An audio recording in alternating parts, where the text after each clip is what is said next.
Tante Desi melihat ada sebuah bayangan hitam besar sedang menempel di luar kaca jendelanya. Makhluk itu mulai menggerakkan kepalanya patah-patah ketika dia membuka mulutnya yang terjahit.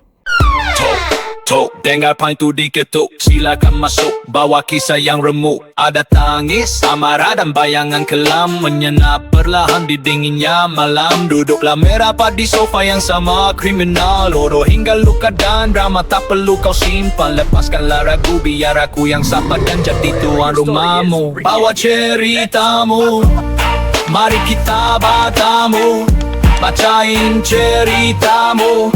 Di sini tak ada tamu, tamu tak diundang. Rahasia yang membisu kita dengar bersama di ruang batamu. Mari, batamu.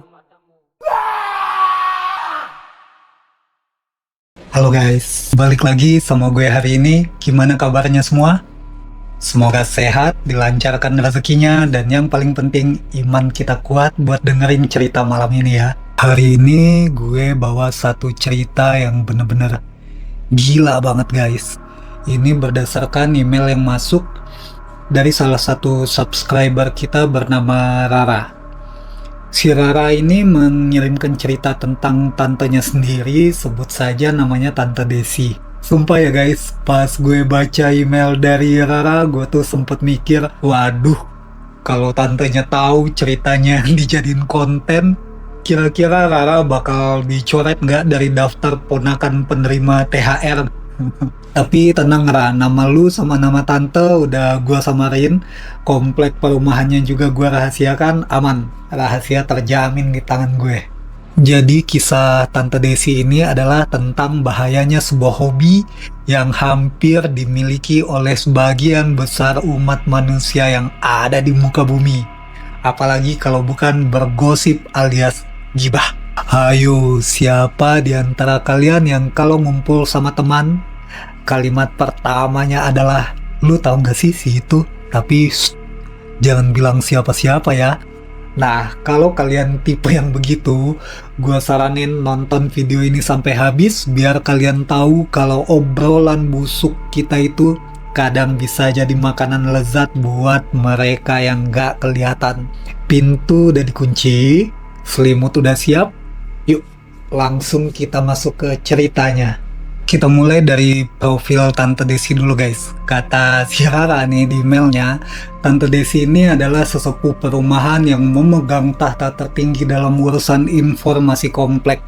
Kalau di dunia persilatan, Tante Desi mungkin udah level sabuk hitam gibah guys. Dari urusan anak Pak RT yang lulus ujian, kucingnya Bu RW yang kawin lari, sama kucing kampung sebelah, sampai merek panci baru milik tetangga gang sebelah, Tante Desi tahu semuanya. Mulutnya itu tipis banget, kayak tisu dibagi dua. Ada berita dikit, langsung dia olah, dia bumbuin pakai penyedap rasa biar makin sedap. Pas disebarkan. Tiap pagi, tempat ibadah kedua bagi Tante Desi adalah gerobak sayur Mang Asep. Di sana dia bakal nongkrong sama geng gibahnya, ada Tante Susan sama Tante Murni. Mereka bertiga ini kalau sudah ngumpul di depan gerobak sayur, wah, udah kayak juri ajang pencarian bakat. Semua orang yang lewat bakal dinilai dari ujung rambut sampai ujung kaki. Sampai suatu hari ada satu tetangga baru yang pindah ke rumah kosong di ujung gang komplek mereka. Rumah itu tuh tipe rumah tua yang halamannya luas tapi nggak terawat, tanahnya gersang dan temboknya sudah ditumbuhi lumut-lumut kering berwarna abu-abu gelap. Tetangga baru ini adalah seorang nenek-nenek tua yang tinggal sendirian, namanya Mbah Darmi. Mbah Darmi ini orangnya tertutup banget guys.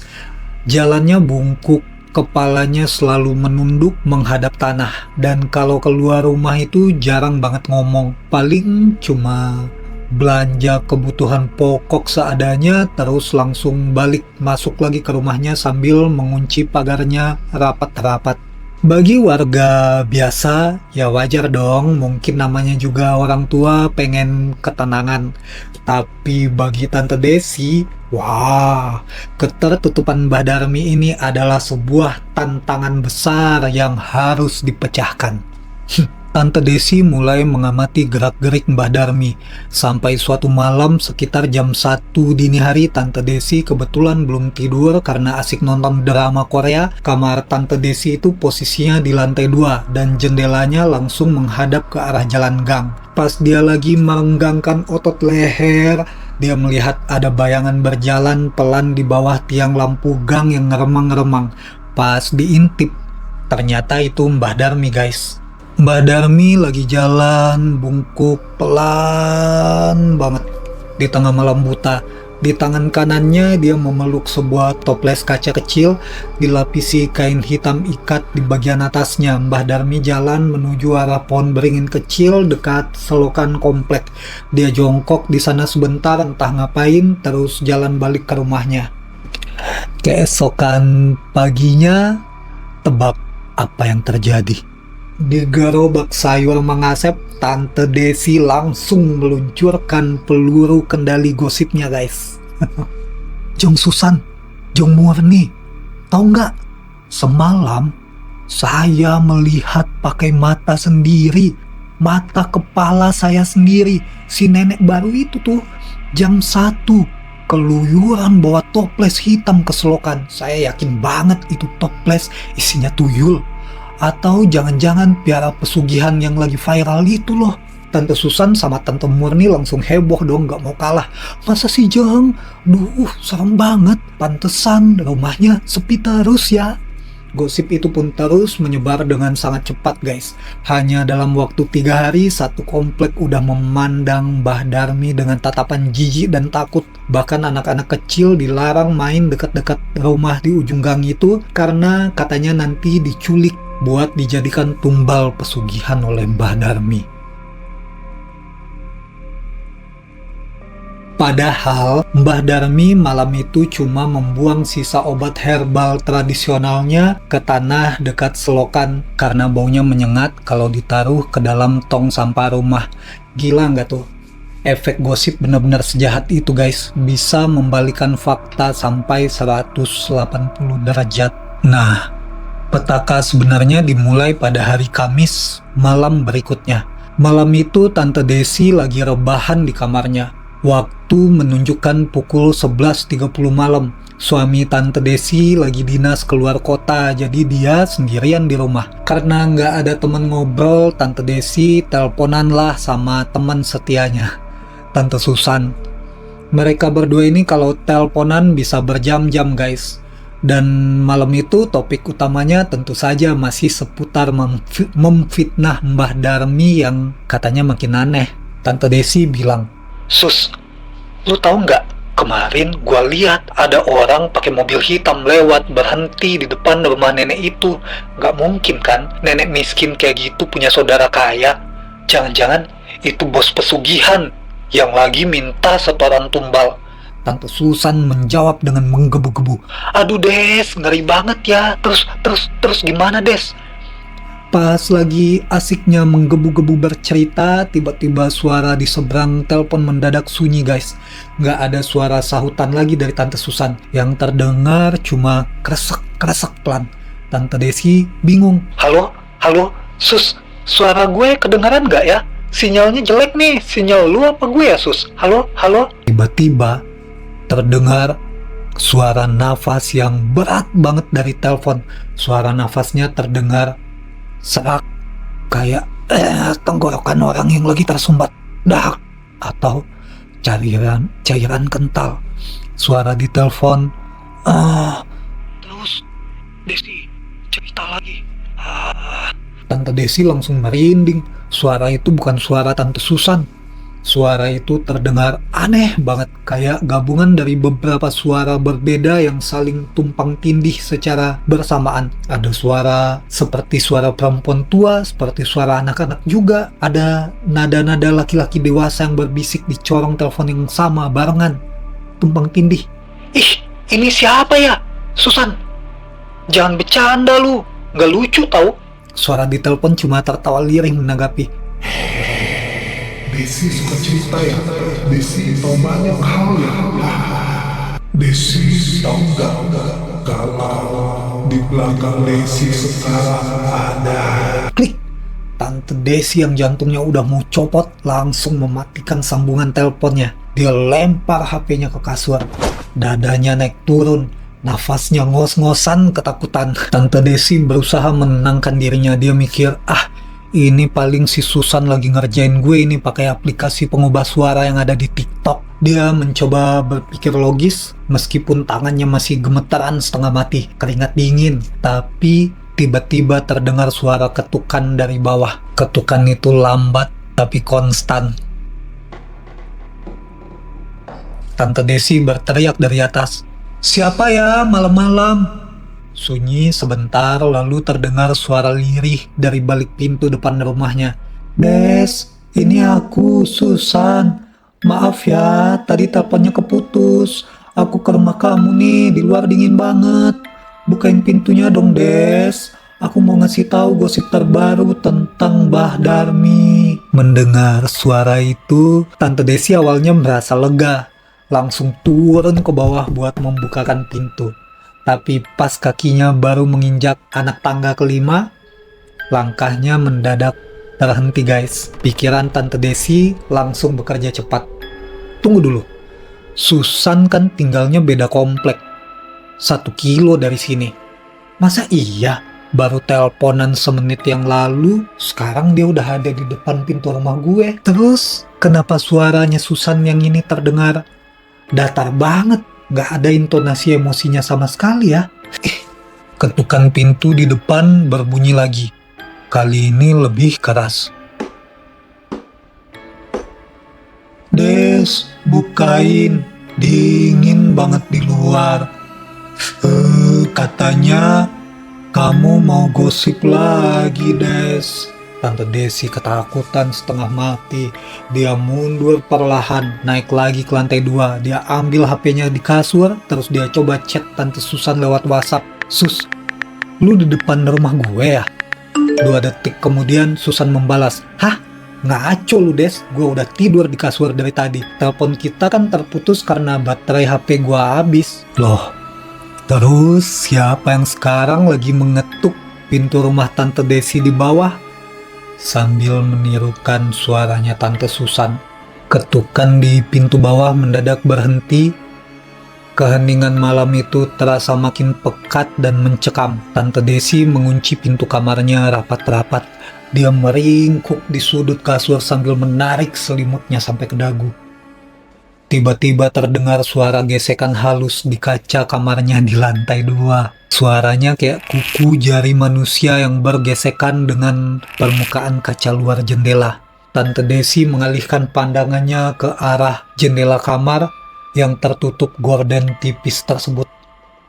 Di balik gorden tipis yang diterangi cahaya lampu gang dari luar, Tante Desi melihat ada sebuah bayangan hitam besar sedang menempel di luar kaca jendelanya. Bayangin guys, kamar Tante Desi itu ada di lantai 2. Nggak ada balkon, nggak ada pohon besar di dekat jendela itu. Siapa yang bisa berdiri melayang di luar jendela lantai 2 malam-malam? Karena rasa takut yang bercampur kepo, emang udah dasar bawaan biang gosip ya guys. Tante Desi tetap kepo, perlahan-lahan mendekati jendela tersebut. Dia singkap gordennya sedikit sekali dengan ujung jarinya yang masih gemetar. Dan pas gordennya tersingkap, jantung Tante Desi serasa berhenti berdetak saat itu juga. Tepat di balik kaca, beberapa sentimeter doang dari wajahnya, ada makhluk bungkuk yang wajahnya benar-benar mengerikan guys. Makhluk itu berwujud seperti perempuan tua yang sangat kurus kering, kulitnya abu-abu kehitaman seperti mayat yang sudah mengering.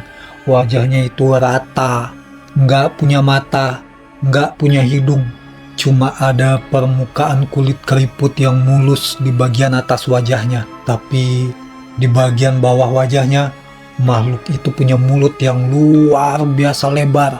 Mulutnya itu robek horizontal sampai ke batas dekat telinganya.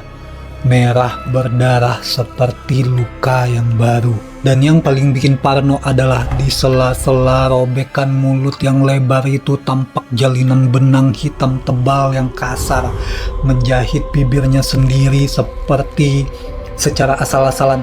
Ada jarum karatan bahkan yang menggantung di ujung benangnya. Makhluk itu mulai menggerakkan kepalanya patah-patah ketika dia membuka mulutnya yang terjahit. Benang-benang hitam di bibirnya itu menegang, merobek kulit bibirnya sendiri hingga mengeluarkan cairan kental berwarna hitam pekat berbau busuk. Makhluk itu berbisik langsung ke arah kaca jendela. Suaranya terdengar seperti angin berhembus di dalam gua yang basah. Desi, jangan pelit-pelit, bagi gosipnya dong. Mulut Desi kan ngeri tapi lucu. Makhluk mulut robek itu mulai membenturkan kepalanya ke kaca jendela. Ceduk. Melihat pemandangan di luar nalar itu, Tante Desi tentu langsung berteriak histeris sekuat tenaga. Lalu dia jatuh pingsan di lantai kamarnya. Keesokan paginya, Tante Desi ditemukan oleh suaminya yang baru pulang dinas dalam kondisi demam tinggi dan mengigau ketakutan. Butuh waktu sekitar 2 minggu menjalani perawatan medis dan pemulihan spiritual sampai Tante Desi benar-benar bisa sadar sepenuhnya dari traumanya. Dan kalian tahu apa yang paling menarik dari kelanjutan cerita ini, guys? Sejak kejadian malam yang mencekam itu, Tante Desi berubah 180 derajat. Dia benar-benar pensiun dini dari dunia persilatan gibah di kompleknya.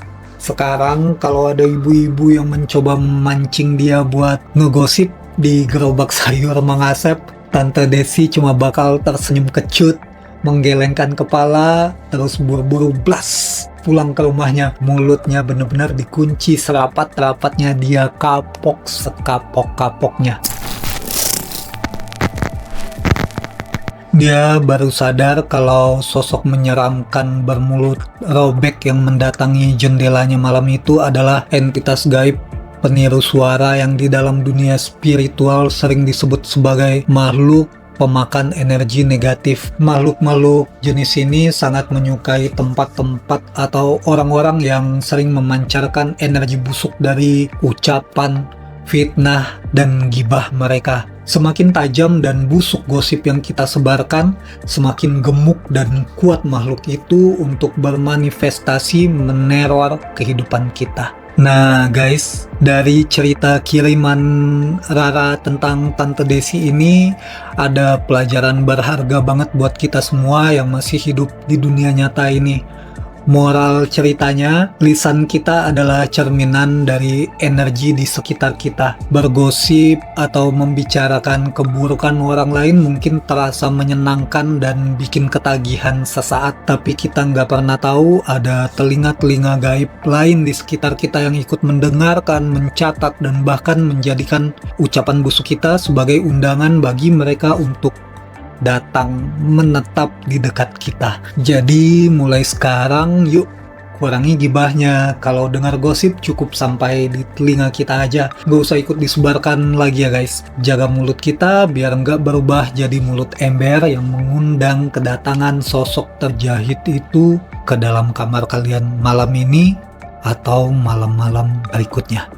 Oke deh guys, sekian dulu cerita horor di Batamu hari ini. Terima kasih banyak buat Rara yang sudah berbagi cerita yang luar biasa ini. Buat kalian yang punya pengalaman mistis nyata atau kejadian lainnya yang ingin kalian bagikan dengan gue sama pendengar lainnya, silahkan kirimin cerita lengkapnya ke email gue yang ada di bawah ini, uda.arifx@gmail.com. Siapa tahu cerita kalian yang akan gue bacain di video selanjutnya.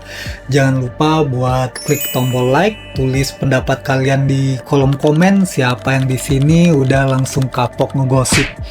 Dan jangan lupa buat subscribe channel ini ya guys. Nyalain juga notifikasinya biar kalian gak ketinggalan cerita seru lainnya. Sampai ketemu di episode Sampai ketemu di episode berikutnya guys. Di cerita-cerita lainnya, Batamu, Unsolved Case, Urban Legend. Gua tunggu masukannya, gua tunggu banget masukannya guys. See you, jaga diri baik-baik. Kunci pintu kamar. Jangan lupa cek bawah pintu, di balik lemari. Jaga diri baik-baik. Sampai ketemu lagi di episode selanjutnya guys. Bye.